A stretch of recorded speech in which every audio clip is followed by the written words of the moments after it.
हो गई है पीर पर्वत सी पिघलनी चाहिए, इस हिमालय से कोई गंगा निकलनी चाहिए। मेरे सीने में नहीं तो तेरे सीने में सही, हो कहीं भी आग लेकिन आग जलनी चाहिए। आज ये दीवार पत्तों की तरह हिलने लगी, शर्त लेकिन ये है कि बुनियाद हिलनी चाहिए।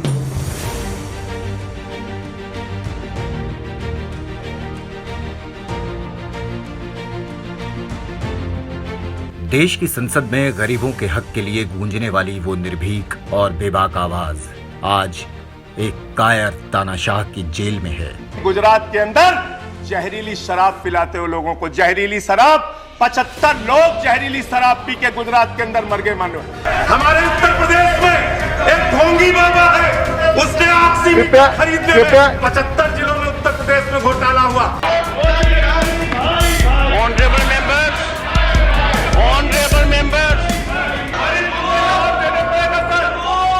I name Sanjay Singh. इस बड़े से देश में लाखों नेता हुए, कुछ ने सत्ता में जगह बनाई, कुछ ने विपक्ष में, लेकिन संजय सिंह की राजनीति ने आम लोगों के दिलों में जगह बना ली। ये कोई रातों रात तय किया सफर नहीं रहा। प्रख्यात समाजवादी चिंतक रघु ठाकुर जी के सानिध्य में यूपी के सुल्तानपुर नाम के एक कस्बे की गलियों में ही संजय सिंह की राजनीति के वो बीज पड़ गए थे, जिसके पेड़ की छांव से देश के लाखों करोड़ों जिंदगियों के हक की लड़ाई को मजबूती मिलने की आस बंध गई थी। कौन भूल सकता है कि इस देश के गरीब किसानों को मार देने वाला वो काला कानून जब मोदी की सरकार लेकर आई तो मोदी के खौफ की जरा भी परवाह न करते हुए संजय सिंह ने सत्ता को हिलाकर रख दिया था। किसान विरोधी काला कानून वापस लो, वापस लो, वापस लो, किसान विरोधी काला कानून वापस लो, वापस लो, वापस लो।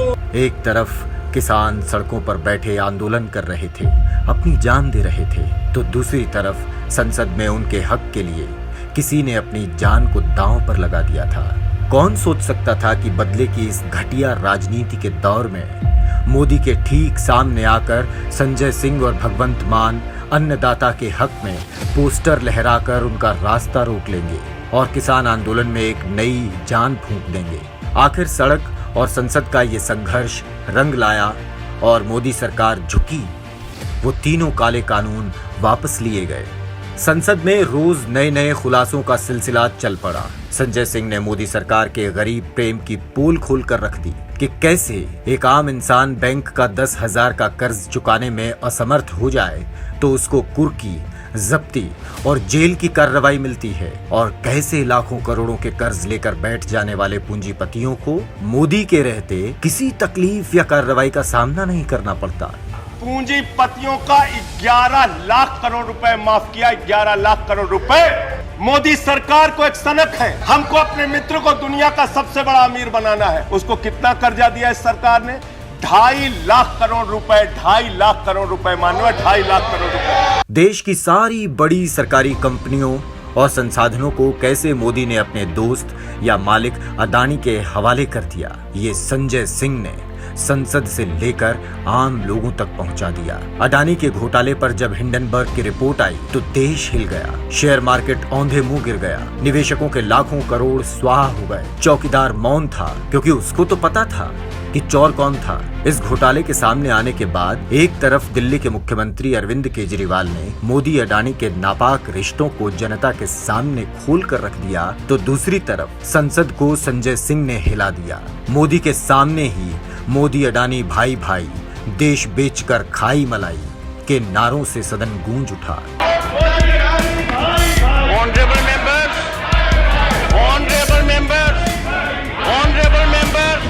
देश से हजारों करोड़ लेकर फ्रॉड करके भागने वाले वो सारे भगोड़े जो मोदी के करीबी रहे, नीरव मोदी, ललित मोदी, विजय माल्या, नितिन संदेसरा, सहित अडानी के लाखों करोड़ के बैंक कर्ज माफी, इन सब मामलों पर अरविंद केजरीवाल और संजय सिंह ने ताबड़तोड़ खुलासे शुरू कर दिए। तानाशाही बौखला गई, समझ गई कि असली खतरा इस जोड़ी से है। दूसरी तरफ मनीष सिसोदिया और सत्येंद्र जैन ने दिल्ली की गवर्नेंस को एक मिसाल बना के रख दिया था। दिल्ली के स्कूलों, अस्पतालों, दिल्ली के फायदे के बजट की चर्चा देश विदेश में फैल रही थी। दिल्ली के एलजी के जरिए सरकार के काम को रोकने के बावजूद आम आदमी पार्टी का मॉडल लोगों की पसंद बनता जा रहा था। इन सब वजहों से अनपढ़ नेताओं से भरी भाजपा बौखला रही थी। कैसे भी करके इस पार्टी को रोकना था। फिर मुकदमे, घटिया साजिशों, षड्यंत्रों का सिलसिला शुरू हुआ। एक फर्जी शराब घोटाले का आरोप लगाया गया। ईडी, सीबीआई को काम पर लगाया गया। सत्येंद्र जैन और फिर कुछ महीनों के बाद मनीष सिसोदिया के घरों, दफ्तरों पर छापे मारे, कुछ नहीं मिला। फिर भी उन्हें गिरफ्तार कर लिया गया। कोर्ट में मोदी की ईडी कभी कोई सबूत रख ही नहीं पाई। हर तारीख पर झाड़ खाती एजेंसियां, लेकिन साजिशों का सिलसिला चलता रहा। केजरीवाल भी झुकने को तैयार नहीं थे। संजय सिंह की प्रतिक्रिया मांगने पर हंसकर कहते, डर के आगे एक कट्टर ईमानदार है, उसका नाम केजरीवाल है। संजय सिंह यूं ही अचानक ऐसे नहीं बन गए थे। इसके पीछे एक लंबे संघर्ष की कहानी है।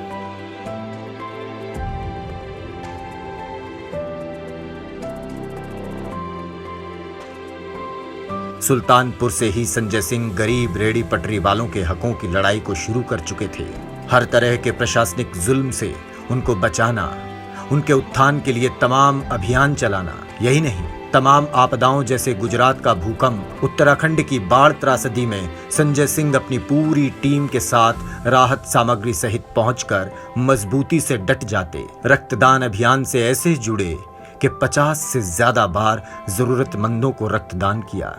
इसी दौर में एहसास हुआ कि इतना ही काफी नहीं, सिस्टम को ठीक करना पड़ेगा। ऐसे में व्यवस्था परिवर्तन के पुरोधा अरविंद केजरीवाल से मुलाकात हो गई और आरटीआई अभियान से जुड़ाव हो गया। इसी टीम के साथ अगले चरण में जन लोकपाल कानून की मांग के लिए देशव्यापी अन्ना आंदोलन का मजबूत स्तंभ बने। जब आंदोलन ने राजनीतिक स्वरूप लिया तो अन्ना सहित कई चेहरों ने इसके राजनीतिक स्वरूप से दूरी बनाई, लेकिन वहीं संजय सिंह ने इस आंदोलन को राजनीतिक आंदोलन बनाने को कमर कस ली। अपने संगठन कौशल का परिचय देते हुए दिल्ली में शून्य से पार्टी का संगठन तैयार करने में जुट गए और एक प्रमुख राजनेता के रूप में जाने जाने लगे। मीडिया में संजय सिंह की मुखर और दबंग आवाज में आम आदमी अपना नायक देखने लगा, जो किसी से डरता नहीं, जो बिकाऊ नहीं, जो फक्कड़ है। केजरीवाल ने पंजाब के प्रभारी की जिम्मेदारी दी तो वहां शून्य से शुरुआत करके संगठन तैयार किया। केजरीवाल की प्लानिंग और संजय सिंह की जमीनी मेहनत ने पहले ही चुनाव में सत्ताधारी पार्टी को हराकर आम आदमी पार्टी को मुख्य विपक्ष की भूमिका में स्थापित कर दिया। यूपी के तमाम बड़े मुद्दे, नौकरियों के लिए संघर्ष कर रहे, लाठियां खा रहे युवाओं की आवाज बने संजय सिंह। ओपीएस की मांग कर रहे लाखों लोगों के साथ खड़े हुए संजय सिंह। हाथरस का बर्बर रेप और मर्डर कांड, लखीमपुर किसानों की हत्या की घटना, बिखरू कांड, हर जगह हर पीड़ा के साथ खड़े संजय सिंह। योगी की तानाशाही के खिलाफ आवाज उठाई तो बेलगाम लेकिन डरपोक सत्ता ने 21 मुकदमों का इनाम दिया, लेकिन परवाह न करते हुए खुलासे चलते रहे। और एक दिन राम जन्मभूमि में हुए करोड़ों रुपए के चंदा घोटाले को खोलकर राम भक्तों की आस्था तक से हो रहे खिलवाड़ का खुलासा कर दिया। नौकरियां मांग रहे यूपीएसएससी अभ्यर्थियों की लड़ाई में खड़े संजय सिंह, रेलवे कर्मचारियों के हक के लिए लड़ते संजय सिंह, कूलियों के समस्या तक को संसद में उठाते संजय सिंह ने पूरे देश को एक सांसद की ताकत दिखाई। देखा देखी विपक्ष भी मुखर होने लगा और तानाशाह मोदी का सिंहासन डोलने लगा।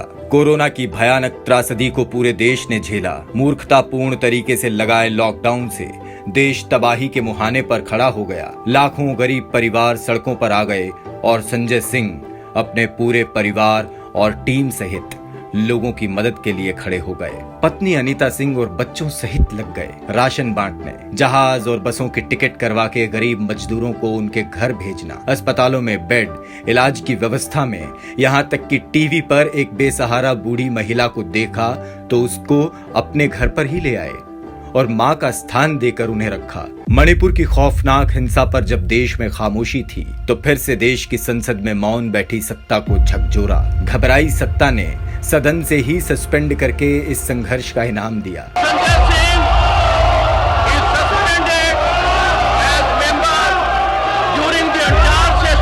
तो भी कहां रुकने वाले थे संजय सिंह। संसद के बाहर ही धरना लगा दिया। देश भर के विपक्ष को तानाशाह सरकार के खिलाफ एकजुट कर दिया। संजय सिंह के दिल्ली आवास पर उनका कार्यालय है। अक्सर सांसदों के बंगलों पर बड़ी बड़ी चमकीली गाड़ियों का आना जाना लगा रहता है। संजय सिंह के घर पर गरीब बेसहारा फरियादियों की भीड़ जुटती है।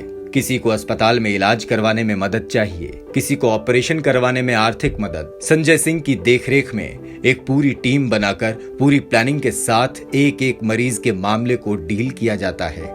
दुआएं हर तरफ से बरस रही थीं। आखिर यही तो कमाया था संजय सिंह ने। दुआएं, सम्मान, पहचान, लोकप्रियता और आम आदमी का प्यार। बस एक चीज ही नहीं कमाई, वो था पैसा।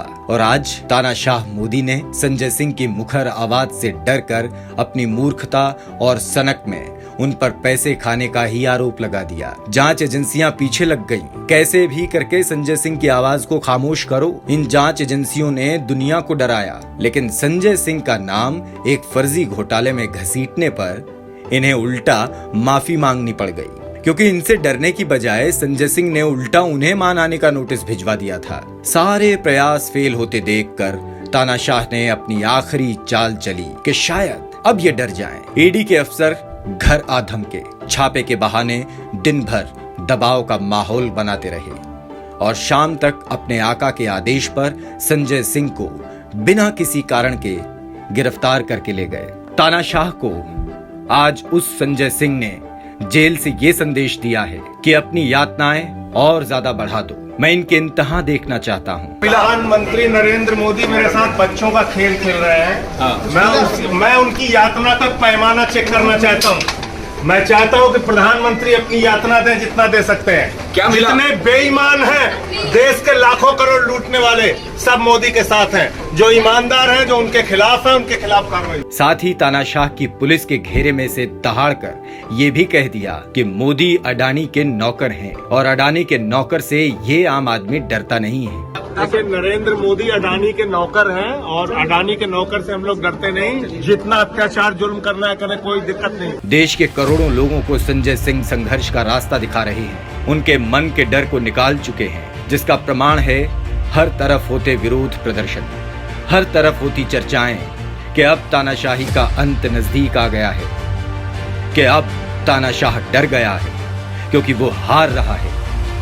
डरे हुए तानाशाह की जेल की सलाखों के पीछे से देश के नाम संजय सिंह का बस एक संदेश, मरना मंजूर है, डरना नहीं। क्रांति के गीत संजय सिंह के जेल में जाने के बाद अब गली गली गूंज रहे हैं। जो दबे न जो मिटे न जो, हम वो इंकलाब हैं, जुल्म का जवाब है। हर शहीद हर गरीब का हम ही तो ख्वाब है। रुके न जो झुके न जो, जी रहे हैं इसलिए कि प्यार जग में जी सके, प्यार जग में जी सके, प्यार जग में जी सके।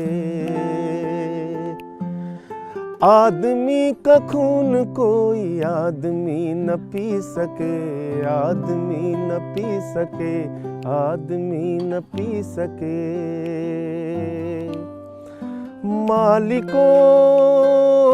मालिकों मजूर के, नौकरों हुजूर के, फर्क को मिटाएंगे, समानता को लाएंगे। फर्क को मिटाएंगे, समानता को लाएंगे। रुके न जो रुके न जो, झुके न जो, दबे न जो, मिटे न जो, हम वो इंकलाब हैं, जुल्म का जवाब है। हर शहीद हर गरीब का हम ही तो ख्वाब है। रुके न जो।